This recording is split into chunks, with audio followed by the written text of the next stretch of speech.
लेकिन 40 दिन से ऊपर हो गए, मणिपुर लगातार जल रहा है। मणिपुर इस देश का हिस्सा है, इस देश का एक राज्य है।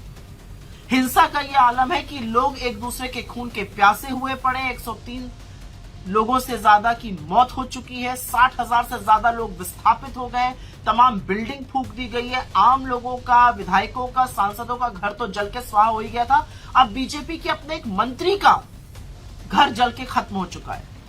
कानून व्यवस्था पूरी तरह से ध्वस्त है, स्थिति संभले नहीं संभल रही है, इनफैक्ट बद से बदतर होती जा रही है।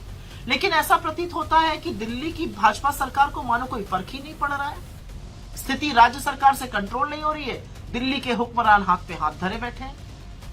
ऐसा नहीं अमित शाह गए थे वहां पर, लेकिन वो पर्यटन करने गए थे या समस्या का समाधान खोजने गए थे, मुझे नहीं पता, मैं नहीं समझ पा रही हूं। क्योंकि उनके आने के बाद से तो हिंसा और भड़क गई है, कर्फ्यू लगा हुआ है और लगातार हिंसा हो रही है, लगातार लोग मारे जा रहे हैं। तो स्थिति इतनी कंट्रोल से बाहर कैसे हो गई है?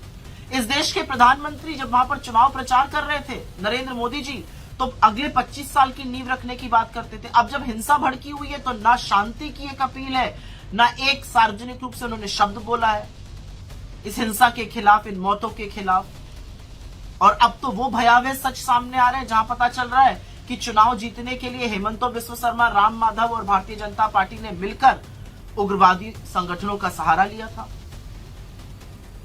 और मीडिया के मेरे साथियों से सिर्फ मैं इतना कहना चाहूंगी, क्योंकि मणिपुर दिल्ली से दूर है, क्योंकि मणिपुर में भाजपा की सरकार है और क्योंकि मणिपुर की हालात बताने से इन लोगों के काले कारनामे सामने आ जाते हैं, कब तक कवर फायरिंग दीजिएगा? मणिपुर इस देश का हिस्सा है और जो अखंड भारत का दंभ भरते हैं, पहले इस देश के एक हिस्से को तो बचा लीजिए। जो जुमला फेंकते हैं रूस और यूक्रेन का युद्ध रुकवाने का, पहले ये गृह युद्ध तो रुकवा लीजिए। असलियत यह है कि मणिपुर जल रहा है। प्रधानमंत्री जी, अगर आपको अपनी यूएस की पैकिंग से फुर्सत मिल जाए तो संज्ञान लीजिए और स्थिति में सुधार बहाल करने के लिए प्रयास करिए, क्योंकि ऐसा लगता है कि मणिपुर को तो आपने उनके हालात पर छोड़ दिया।